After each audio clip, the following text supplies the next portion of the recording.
Olá, pessoal, bem-vindos. Olha o material que a gente tem hoje. É um texto filosófico, assim, denso e bem provocador, de um autor chamado Park Moon-Ki. O título é O Significado de Nossa Vida e Existência, que conforta a mente como um feitiço. E o título já entrega a ambição toda, né? Nossa missão aqui vai ser mergulhar fundo nas respostas que ele propõe para aquelas perguntas gigantescas. Por que a gente está aqui? Qual é o sentido de tudo? E, claro, como ser feliz. E ele já começa, assim, jogando a gente de cara no vazio. A premissa central é que nosso nascimento é uma combinação de 4 fatores bem contraditórios. Primeiro, a casualidade. Ninguém aqui escolheu nascer. Segundo, a certeza. Todos vamos morrer. Isso é um fato. Terceiro, a ambiguidade. A morte é certa, mas quando? Ninguém sabe. E o quarto, que é o que mais choca, a ausência de sentido. Ele diz que não existe um propósito inerente à nossa vida. A promessa é nos guiar para fora desse beco. Vamos ver se o caminho faz sentido. É um ponto de partida brutal, quase agressivo, né? Mas é justamente essa brutalidade que força uma mudança de perspectiva imediata. Ao tirar essa ideia de um propósito cósmico, ele tira um peso enorme das nossas costas, sabe? A pergunta deixa de ser por que eu nasci, que é impossível de responder, e passa a ser, ok, já que eu tô aqui, o que eu faço com isso? A responsabilidade sai do universo e vem pra gente. A vida deixa de ser um enigma para decifrar e vira uma existência para ser vivida, aqui e agora. Certo, mas vamos ser honestas. A primeira reação a essa ideia de ausência de sentido não é alívio, é pânico, né? Soa um pouco como niilismo, como se nada importasse. Como que algo que parece tão deprimente pode ser, nas palavras dele, libertador? Então, a lógica dele é um contra-ataque direto a essa sensação. A liberdade vem justamente da ausência de um roteiro pré-escrito. Se não tem um objetivo imposto por Deus, pela sociedade, pela família que seja, então você não pode fracassar em cumprir uma missão que nunca existiu. Você está livre da obrigação de ter sucesso nos termos dos outros. A vida se torna, tipo, uma tela em branco. E isso pode ser assustador, sim, mas também é a definição de liberdade. A responsabilidade de pintar algo ali é toda sua. Entendi. É a diferença entre receber um manual de instruções e uma caixa de ferramentas. Um te diz o que fazer, o outro te dá a capacidade de construir o que quiser. E nesse ponto, o texto faz um alerta bem forte sobre quem tenta vender esses manuais, não é? Exatamente. Ele é bem cético e direto. O alerta é para ter cuidado com qualquer pessoa ou instituição, seja política, religiosa, ideológica, que insiste em te dar o significado da vida. A análise dele é que, na maioria das vezes, por trás dessa oferta de propósito, existe uma intenção de instrumentalizar você. Eles te dão um sentido para que você entregue seu trabalho, seu dinheiro, sua lealdade ou, em casos extremos, sua vida para a causa deles. É um chamado para uma autonomia radical de pensamento. Isso é muito forte. Ele está basicamente dizendo que grande parte da religião e dos movimentos políticos são, no fundo, esquemas de exploração disfarçados de propósito? Ele não generaliza, mas sugere que o risco é altíssimo. E a proposta dele não é o egoísmo, mas sim uma mudança de foco. Se você tem energia e recursos de sobra, em vez de tentar converter os outros para sua visão, ajude eles a terem as condições materiais e a liberdade para que eles possam construir a própria vida. É uma filosofia de empoderamento, sabe? Não de proselitismo. Ok, então a partir dessa base de a vida é sua, construa você mesma, a coisa começa a ficar ainda mais, uau, interessante. Ele pega um conceito super espiritual, a reencarnação, e transforma em algo totalmente psicológico do dia a dia. Sim, ele subverte completamente a ideia de Yunho, que é a palavra coreana para esse ciclo de reencarnações. Para ele, a verdadeira reencarnação não acontece entre uma vida e outra. Acontece dezenas de vezes por dia, dentro desta única vida. É o ciclo sem fim entre a dor, que ele chama de Go, e o prazer, Nak. A gente está o tempo todo morrendo em um estado e renascendo em outro. E como funciona essa dinâmica? Porque não é só dizer que a gente sente dor e prazer. Ele descreve uma relação quase de dependência entre os dois. É uma relação fundamental.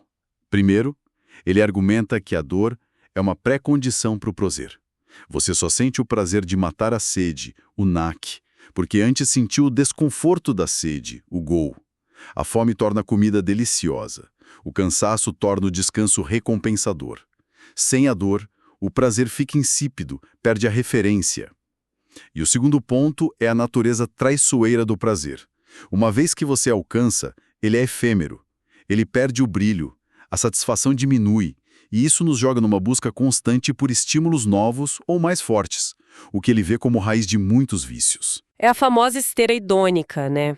O que era incrível ontem, hoje é só o normal. Ele também fala que a busca por ter tudo ao mesmo tempo, dinheiro, poder, amor, reconhecimento, é uma receita para o desastre, porque a vida exige escolhas, e toda escolha é uma renúncia a outras coisas, o que gera mais sofrimento. Exato. E isso tudo leva a uma matemática da vida bem peculiar. E, à primeira vista, bem pessimista. Ele propõe que a vida é composta, em média, por 70% de dor, 20% de paz e só 10% de alegria. Peraí, 70% de dor? Nossa, isso soa brutal, quase determinista. Como ele defende essa visão tão sombria contra, sei lá, psicologia positiva, que diz que podemos ativamente buscar a felicidade? Acho que a chave está na definição de dor. Não é uma tragédia constante. Esse GO inclui desde as dores grandes até as microfrustrações do dia a dia. O trânsito, uma conta inesperada, a ansiedade com o futuro, o tédio, a fome, são os atritos constantes da existência. O erro, segundo ele, é justamente a obsessão da nossa cultura em tentar maximizar a todo custo os 10% de alegria. Essa busca frenética por picos de prazer geralmente nos leva a tomar decisões ruins que no fim aumentam os 70% de dor.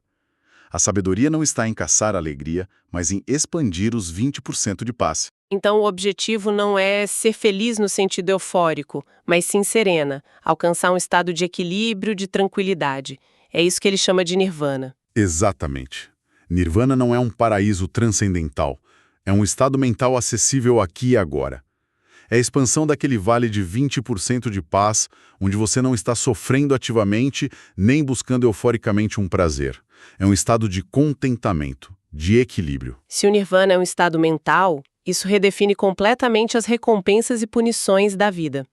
O autor fala de céu e inferno, mas não do jeito que a gente imagina, né? De jeito nenhum. Para ele, céu e inferno são experiências terrenas, interpessoais. O inferno é o conflito diário e desgastante com as pessoas ao seu redor.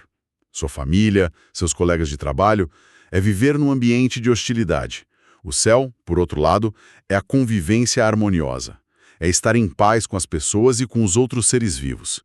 São estados que a gente cria e habita todo dia. E essa ideia se amarra diretamente com a visão dele sobre a mente, o Johnzin. Ele defende uma visão estritamente materialista, o que é bem radical. Sim, é o pilar que sustenta todo o argumento. A tese é que a mente, a consciência, não é uma alma imaterial. É uma função biológica, que evoluiu por uma razão muito específica, a necessidade de movimento.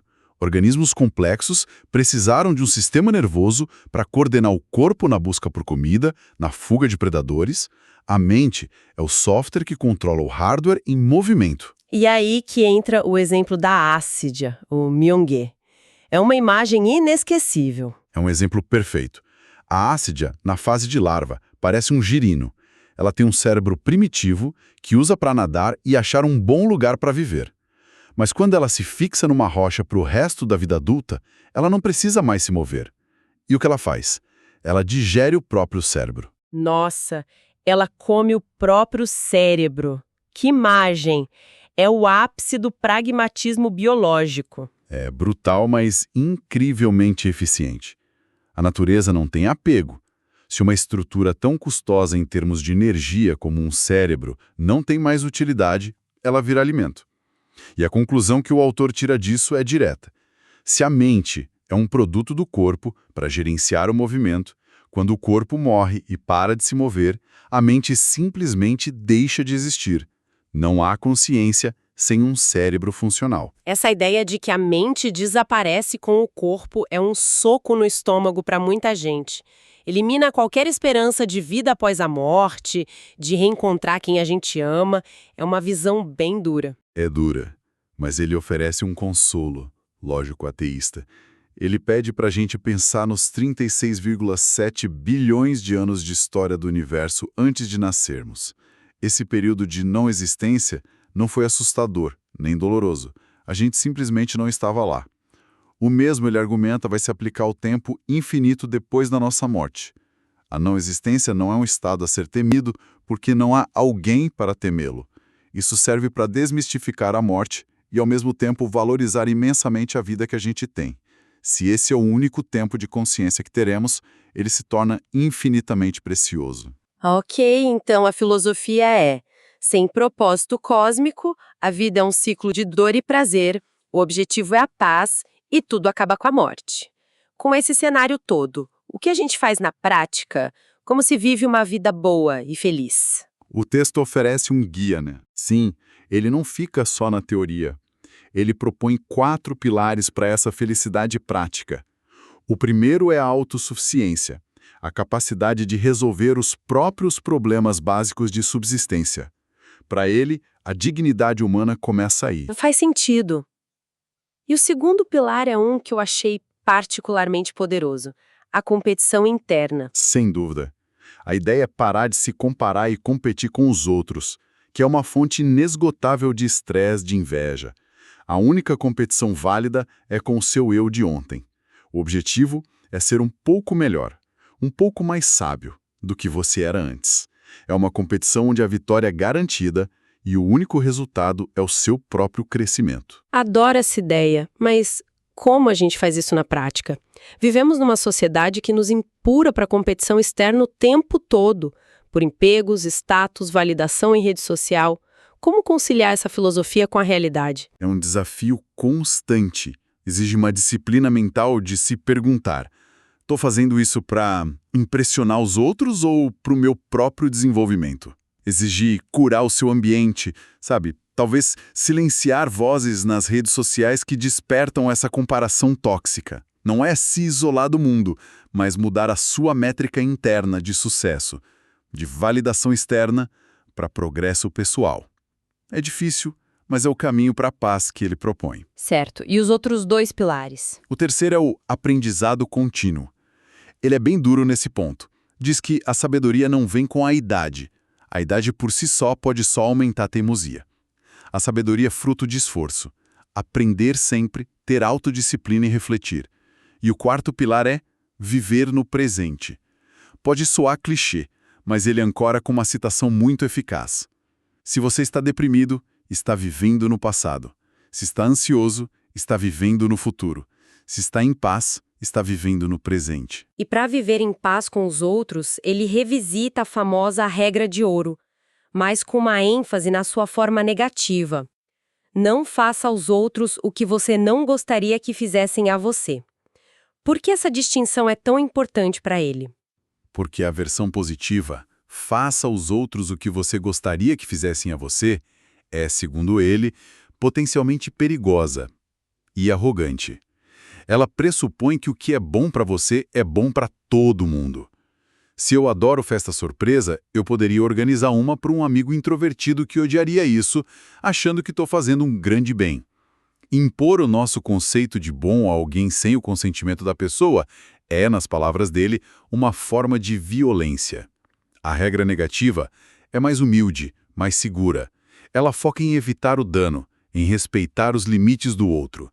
É a base da convivência. Entendo pontos evitar danos, mas essa abordagem não corre o risco de ser um pouco passiva demais? Será que uma sociedade funciona só com pessoas não fazendo mal? Ou a gente precisa também de um impulso para fazer o bem? É uma ótima pergunta. Acredito que, na visão dele, a regra negativa é a fundação, a condição mínima não negociável. Sem ela, qualquer tentativa de fazer o bem pode virar tirania. Uma vez que essa base de respeito e não agressão está bem estabelecida, aí sim a gente pode construir ações proativas de ajuda, mas sempre com diálogo e consentimento. Primeiro, não cause dano. Depois, se possível e se o outro quiser, ajude. Certo, faz sentido. Agora, se o propósito não é individual, o texto chega a propor algum propósito coletivo para a humanidade? Sim, e é um propósito biológico e cultural, a continuidade. E para explicar por que isso é importante, ele volta para a natureza com uma analogia ecológica. Um ecossistema saudável e resiliente não é feito só de relações bonitinhas de cooperação. Ele precisa de uma mistura complexa de tudo. Parasitismo, competição, sacrifício, predação. A diversidade de relações e de espécies é o que garante a estabilidade a longo prazo. É uma analogia poderosa essa do ecossistema, mas transferir isso para a sociedade humana é complicado. Parasitismo e competição numa floresta soam naturais. Numa sociedade, soam como exploração e conflito. Como ele resolve isso? Ele não defende o parasitismo literal entre humanos, claro. O ponto da analogia é sobre a diversidade de ideias, de culturas, de modos de vida. Uma sociedade que tenta impor uma única ideologia, uma única religião ou um único modo de vida a todos se torna uma monocultura. E monoculturas são extremamente frágeis, vulneráveis a uma única praga ou mudança no ambiente. A diversidade de pensamento, mesmo as ideias que entram em conflito, é o que garante que, como espécie, teremos um repertório variado de soluções para sobreviver a crises futuras. A uniformidade é o caminho para a extinção. A complexidade e até um certo caos são mais estáveis do que uma ordem rígida. E ele encerra com uma projeção sobre o futuro da consciência humana que é, no mínimo, vertiginosa. Sim, é uma expansão do nosso círculo de empatia. Ele traça uma linha do tempo. Há 200 anos, a ideia de que todas as raças eram iguais era radical. Há 50 anos, a igualdade de gênero ainda era uma luta.